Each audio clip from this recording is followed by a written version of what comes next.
اللهم صل على سيدنا محمد وعلى آل سيدنا محمد وبارك وسلم. باب أيصلي الرجل وهو حاقن. اس بیان میں یہ باب ہے کہ بندے کو واش روم کی حاجت ہو اور وہ اپنی حاجت کو روک کر اپنا نماز پڑھے.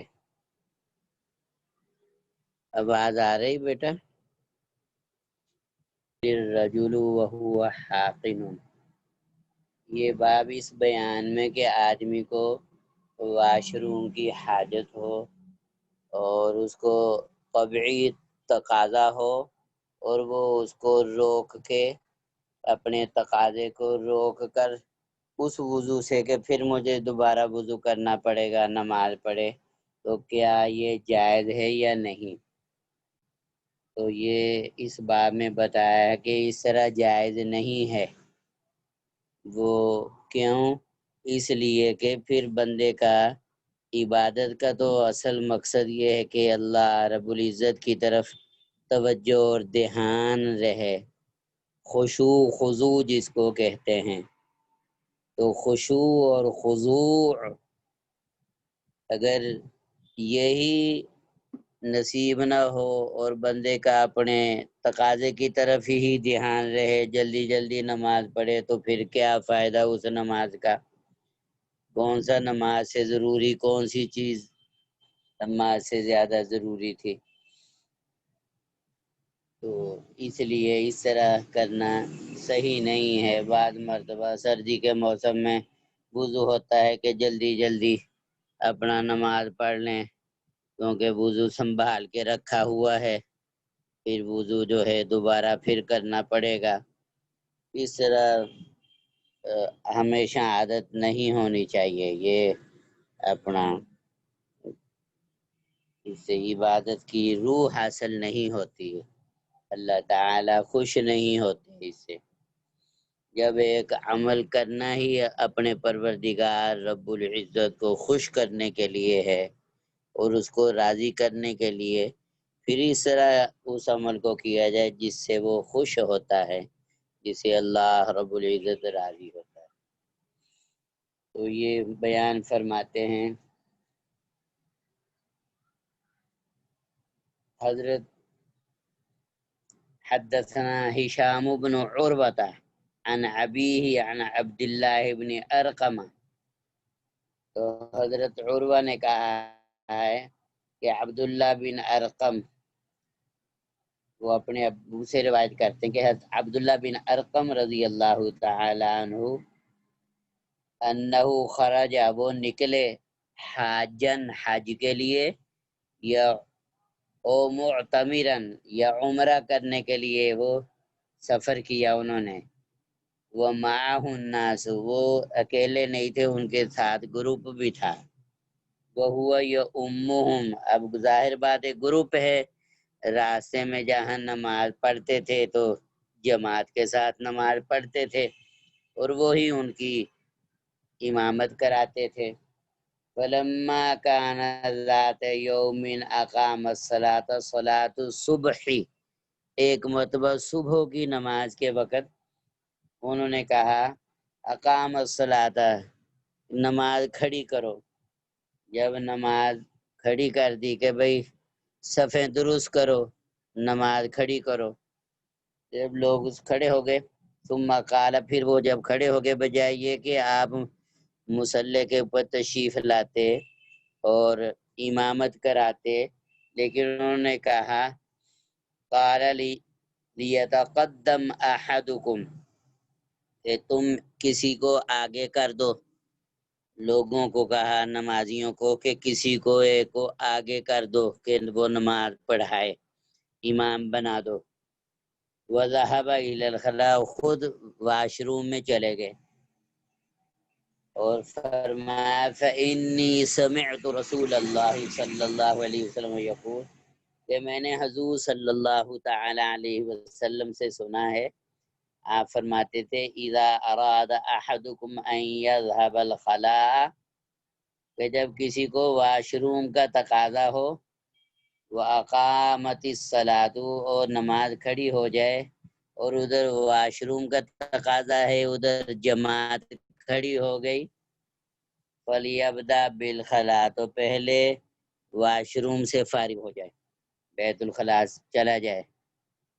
قال ابو داود روا وہ ہے ابن خالد، آگے وہ اپنا سند بیان کرتے ہیں۔ تو معلوم ہوا، وہ میں نے بتا دیا تاکہ، کیونکہ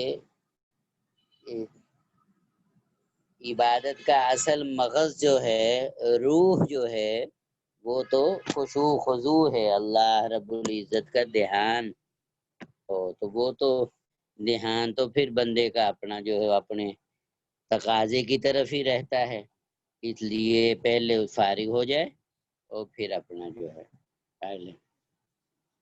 اسی طرح کھانے کے بارے میں بھی وہ بھی ایک طبعی تقاضا ہے، تو آگے کھانا، ادھر نماز جماعت کھڑی ہو گئی، عورتوں نے تو گھر میں ہی نماز پڑھنی ہوتی ہے، مردوں نے جماعت کے ساتھ مسجد میں حکم ہے۔ اب ادھر جماعت کھڑی ہو گئی، جماعت کا ٹائم ہو گیا، مسجد میں نماز، جماعت کھڑی ہونے میں 5-10 منٹ رہ گئے، اذان ہو گئی، ادھر جو کھانے کا دسترخوان بچھ گیا، رکھ دیا، اب کھانے کا بھی تقاضا ہے، تو اب کیا کریں؟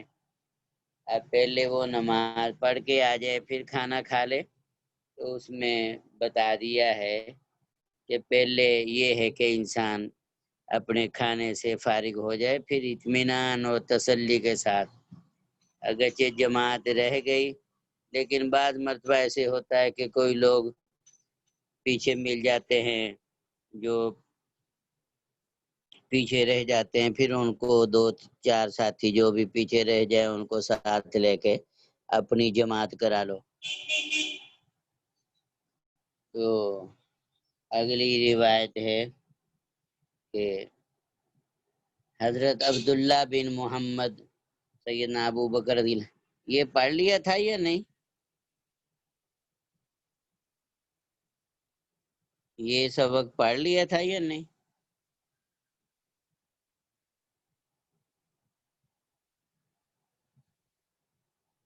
بیٹا یہ سبق پہلے پڑھ لیا تھا یا نہیں؟ جی یہ جو ابھی ہم نے پہلے پڑھا ہے نا، یہ پیشاب روک کے نماز پڑھنے والا، وہ ہم نے اس کی حدیث پڑھ لی تھی، باقی مکمل نہیں کیا تھا، اس باب کو آگے سے پڑھنا ہے ابھی۔ اچھا تو چلو، حدثنا احمد بن محمد بن حنبل، اب یہ حدیث چل رہی ہے آگے۔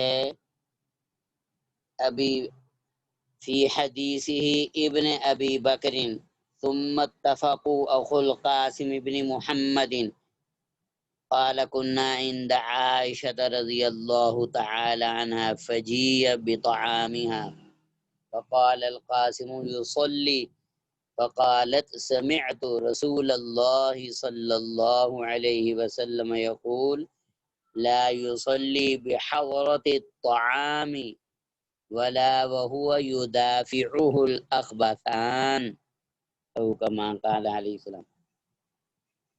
عبداللہ بن محمد جو حضرت ابو بکر صدیق رضی اللہ تعالیٰ کے پڑپوتے تھے، وہ فرماتے ہیں، بیان کرتے ہیں، کننا عند عائشہ رضی اللہ تعالی عنہ، کہ ہم اما جان حضرت عائشہ رضی اللہ تعالی عنہ کے پاس تھے، فجیع بطعامها، تو کھانا لایا گیا ان کے سامنے، فقام القاسم یصلی، تو قاسم بن محمد جو حضرت ابو بکر صدیق رضی اللہ عنہ کے پوتے تھے، وہ نماز پڑھنے کے لیے کھڑے ہو گئے، وہ نماز کھڑے ہو گئے تاکہ میں جا کے نماز پڑھ لوں، اور ادھر کھانا بھی آ گیا۔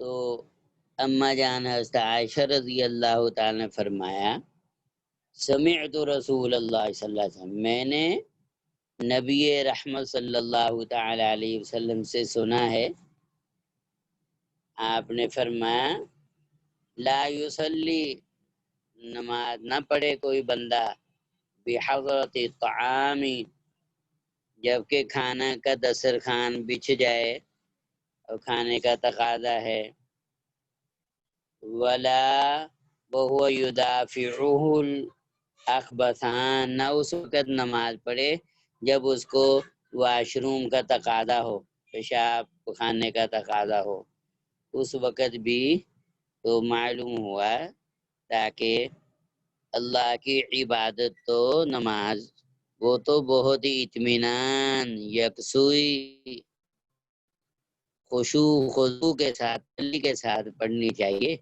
ان تقاضوں سے فارغ ہو، پھر ہی نماز کی، یہی نماز کی روح ہے، یہی نماز جو ہے نورانی، خوشبودار، چمکدار بن کر نمازی کو دعا دیتی ہوئی اللہ کے دربار میں جاتی ہے، یا اللہ جیسے اس نے میری حفاظت کی تو بھی اس کی حفاظت فرما، جلدی جلدی جلدی جلدی، یہ تو بیٹا کوئی نماز نہ ہو، یہ تو بوجھ ہوا جس طرح کے سر کے اوپر سے جلدی سے اتارو۔ اللہ تعالی مجھے بھی، آپ کو بھی، ہم سب کو، ہر مسلمان کو اللہ رب العزت ایسی سکون، اطمینان اور خشوع خضوع کے ساتھ نماز پڑھنے کی رب العزت ہمیں توفیق عطا فرمائے۔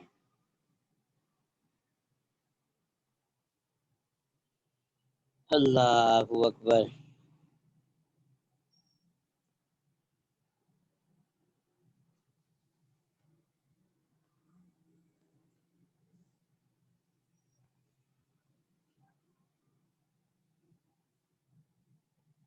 اگلی حدیث میں نبی رحمت صلی اللہ علیہ وسلم نے حضرت ثوبان رضی اللہ تعالی عنہ قال لی، وہ فرماتے ہیں قال لی، فرمایا مجھے رسول اللہ صلی اللہ تعالی علیہ وسلم نے، ثلاث، تین چیزیں، لا یحل، حلال نہیں ہیں، لأحد، کسی کے لیے، ان یفعلہن، کہ وہ ان کو کرے، تین کام جائز نہیں ہیں، حلال نہیں ہیں کسی کے لیے کہ وہ ان کو کرے۔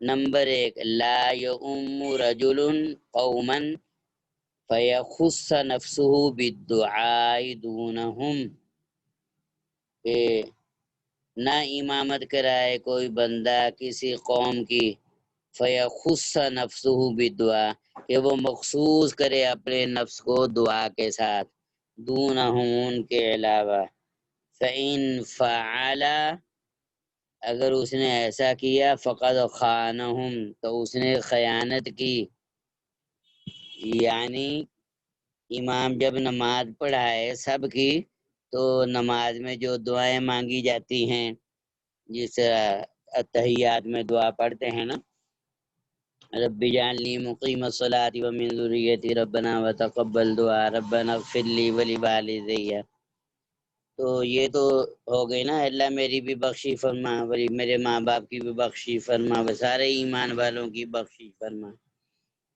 اور یہ تو ایسی دعا مانگے جس میں سارے نمازیوں، جس میں جمع کا صیغہ ہو، جس میں واحد کا صیغہ ہو، صرف اپنے لیے دو نماز، جماعت کی نماز ہے، سارے لوگ اس میں شریک ہیں، امام صاحب صرف اپنے لیے دعا مانگ رہے ہیں، مثلا وہ کہہ رہے ہیں اللہم انی ظلمت نفسی ظلم، اے اللہ میں نے اپنی جان پہ ظلم کیا، یہ دعا، یا اور دعا جو اس میں صرف اپنا ہی تذکرہ ہو، اور تو ایسا جس میں واحد کا صیغہ ہو، ایسی دعا نہ مانگے۔ اللہم انی اعوذ بک من عذاب القبر، وہاں پڑھے اللہم انا نعوذ بک من عذاب، اللہ ہم سب قبر کے عذاب سے پناہ مانگتے ہیں، اکیلا پڑھے تو اللہم انی اعوذ بک، اعوذ بک کہہ لے، لیکن جب جماعت کے ساتھ جماعت کرا رہے ہوں پھر اللہم انا نعوذ بکا، نعوذ بکا کو. تو دوسرے یہ کہ دوسری چیز یہ حلال ولا ينظر فی قعر بیت قبل ان یستأذن فإن فعل فقد دخل. اور ایک دوسری بات یہ حلال نہیں ہے کہ نہ دیکھے کوئی بندہ کسی کے گھر کے اندر جھانکے نہیں قبل ان یستأذن، اجازت سے پہلے.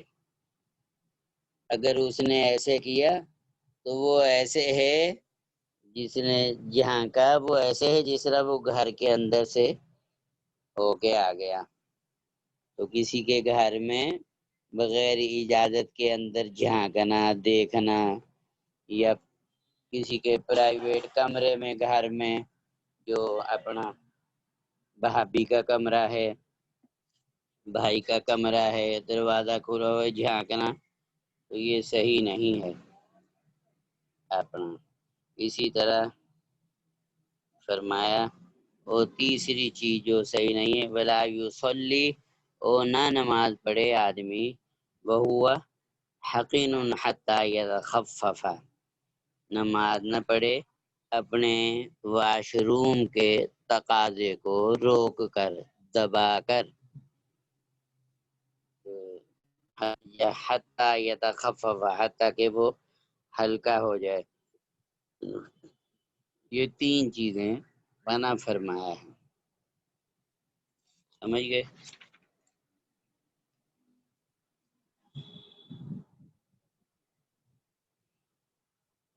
اور اگلی روایت کا بھی یہی ترجمہ بن رہا ہے، آپ سمجھ ہی گئی ہو. سیدنا حضرت ابو ہریرہ رضی اللہ تعالی عنہ روایت فرماتے ہیں عن النبی صلی اللہ علیہ وسلم، نبی کریم صلی اللہ تعالی علیہ وسلم نے ارشاد فرمایا لا یحل لرجل، لا یحل یعنی حلال نہیں ہے، لرجل کسی آدمی کے لیے، یؤمن باللہ والیوم الآخر جو اللہ رب العزت پر اور آخرت کے دن پر ایمان رکھتا ہے، تو مسلمان کے لیے حلال نہیں ہے ان یؤم قوما الا باذنہم، تو اس کے لیے پہلا ہے حلال نہیں ہے ان یصلی، کہ وہ نماز پڑھے وہو حقین،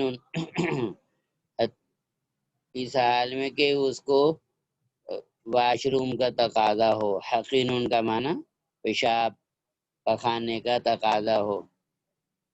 اور حتی یتخفف، یہاں تک کہ وہ ہلکا ہو جائے، فارغ ہو جائے. ثم ساق نحوه على هذا اللفظ،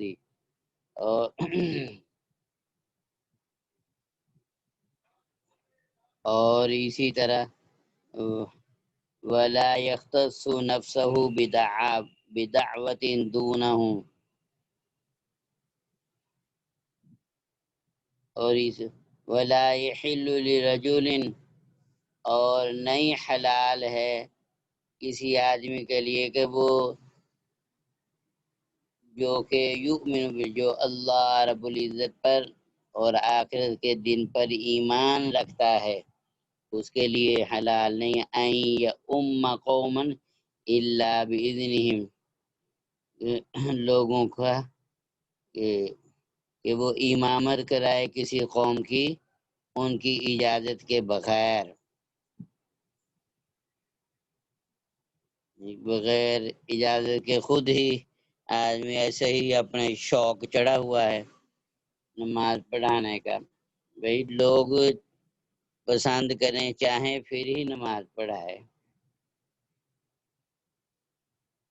اور ولا يختص نفسه بدعوة دونهم، اور نہ مخصوص کرے صرف دعا میں صرف اپنی ذات کو لوگوں کے علاوہ. فإن فعل، فقد خانہم، مگر اس نے ایسا کیا تو گویا تو اس نے خیانت کی ہے۔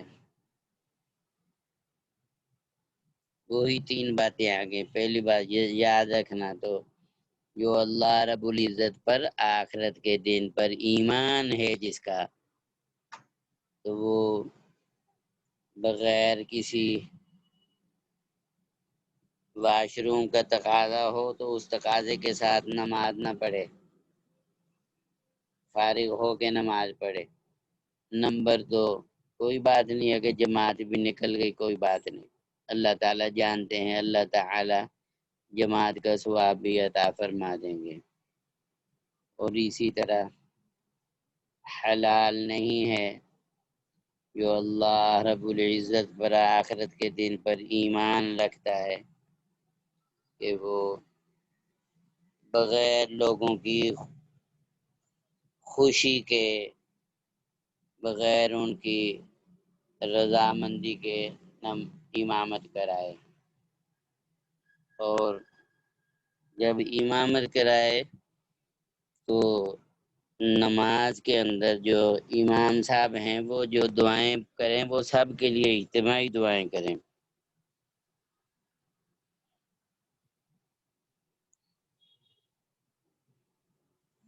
آگے ہے اپنا یہ دیکھو فون چل رہا ہے کہ نہیں؟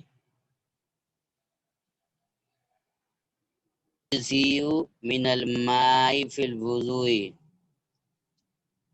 اس بیان میں ما یجزئ کتنا جائز ہے، من الماء پانی، فی الوضوء وضو کے اندر کتنا پانی جائز ہے۔ یہ نہیں کہ ٹوٹی ایک مرتبہ کھول دو اور پھر اپنا منہ دھو رہے ہیں، برش کر رہے ہیں، مسواک کر رہے ہیں، ٹوٹی کھلی ہوئی ہے، پانی بہہ رہا ہے، 2-3 بالٹیاں پانی کی، تو پانی میں اسراف ہو رہا ہے، پانی ضائع ہو رہا ہے، بجلی بند ہو پانی نہ ملے، پھر پتہ چلتا ہے پانی کی قدر کا۔ اب ٹوٹی کھول دیتے ہیں، پھر بند کرنے کا نام ہی نہیں لیتے، آخر میں پاؤں دھو کے بھی ٹوٹی کھلی رہتی ہے، اور پانی ٹوٹی فل کھول دیتے ہیں ہم، تو یہ پانی اللہ رب العزت کی بہت بڑی نعمت ہے۔ دریا کے اوپر بھی بیٹھ کے وضو کرو، کسی نہر کے اوپر بھی بیٹھ کے وضو کرو، پھر بھی اسراف نہ کرو، ضرورت سے زائد پانی ضائع نہ کرو، استعمال نہ کرو۔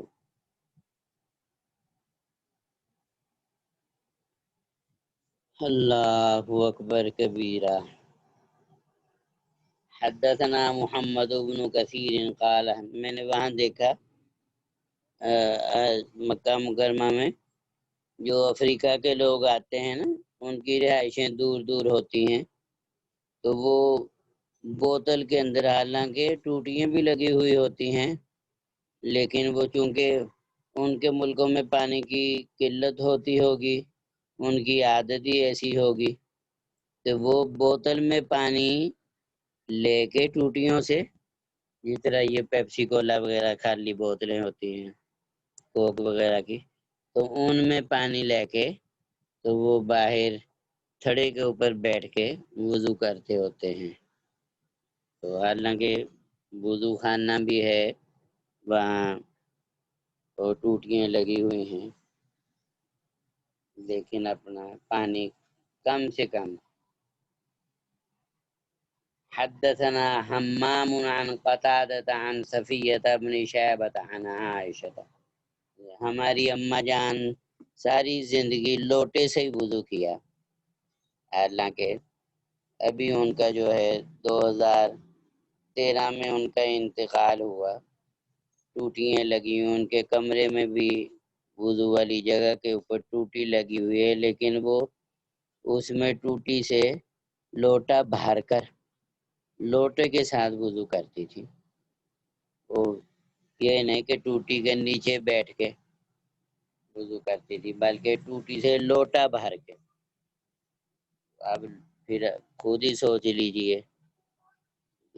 دیکھنے کو یہ چیزیں لگتی ہیں کہ اس میں کوئی فرق نہیں، لیکن یہ مرنے کے بعد پتہ چلے گا اس کا فرق پڑتا ہے یا نہیں پڑا.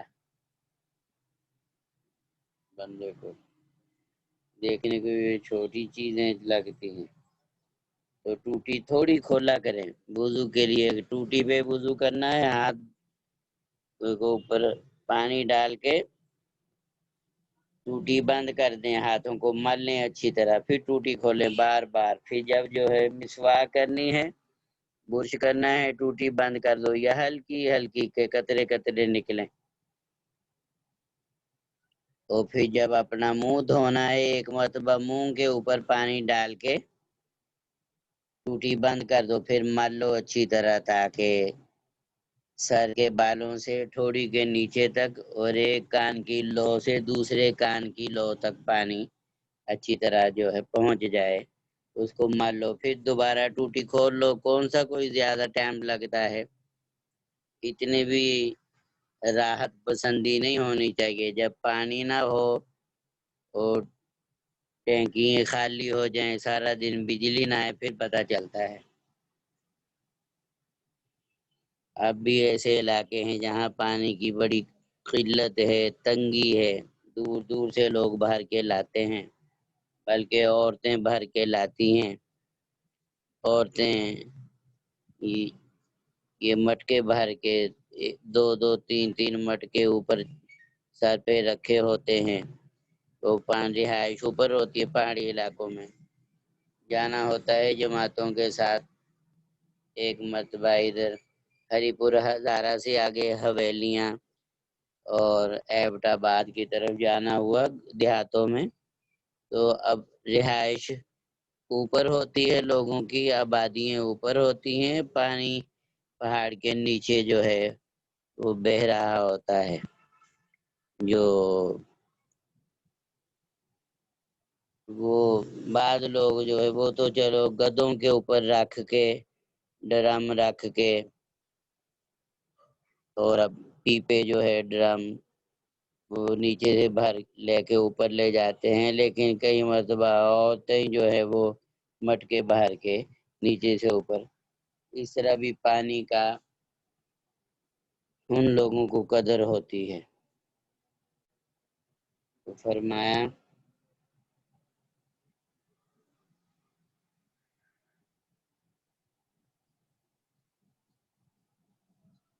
تو پانی کتنا استعمال کرنا چاہیے، وہ تو بار بار جو ہے ٹوٹی بند کرو پھر کھولو، پھر بند کرو پھر کھولو. پانی ضائع نہ ہو. اللہ رب العزت کی بہت بڑی نعمت ہے، مفت میں مل رہی ہے. سعودی عرب میں پانی قیمتاً ملتا ہے. وہاں پانی نہیں، مکہ مکرمہ میں پہاڑ ہی پہاڑ ہیں، زمین سے بور نہیں ہو سکتا. اس لیے وہاں سمندر سے پانی صاف کر کے ٹینکر لگے رہتے ہیں. ہر بلڈنگ کے نیچے پورا وہ ٹینکی ہوتی ہے، اس کو خزان بولتے ہیں، اس میں پانی بھرتے ہیں. حج عمرے والے وہ پانی استعمال کرتے ہیں. مدینہ منورہ میں بھی اور علاقوں میں بھی پانی کی قلت ہے، اس لیے پانی سستا ہے. پانی مہنگا ہے، پیٹرول سستا ہے. پیٹرول ایک ریال کی 3 لیٹر اور پانی 1 ریال کی 1 لیٹر یا 1.5 لیٹر بوتل. کیونکہ لیکن اللہ تعالیٰ کا شکر ہے، اپنے علاقوں میں پانی 50 فٹ 70 فٹ پانی مل جاتا ہے. ان النبی صلی اللہ علیہ وسلم، بے شک نبی صلی اللہ علیہ وسلم، اما جان حضرت عائشہ رضی اللہ عنہ فرماتی ہیں، کان یغتسل بالصاع، آپ ایک سا سے آپ صلی اللہ علیہ وسلم غسل فرماتے تھے. وَيَتَوَضَّأُ بِالْمُدِّ، اور ایک مد سے وضو فرماتے تھے. تو ایک سا یہ پیمانہ ہے. تو یوں سمجھ لو ایک سا جو میں آپ کو جو سمجھانا چاہوں وہ یوں سمجھ لو کہ ½ کلو یا 3 پاؤ کلو سے کم ہی ہوگا میرا اندازہ ہے. ویتوضؤ بالمد، اور مد جو ہے وہ میرا اندازہ ہے آدھا کلو سے کم ہوگا. تو اتنے پانی سے وضو اور غسل فرماتے تھے. اب دیکھ لیجیے، اب ہم سوچ بھی نہیں سکتے کہ 1 کلو پانی سے ایک صاع اسے غسل کرنا. اور ایک مد وہ ایک مرتبہ لایا تھا ادھر سے میرا بیٹا، تو میرا خیال ہے 2 گلاس جتنا پانی اس میں پڑتا ہوگا. سعودی عرب سے وہ مد لکھا ہوا تھا.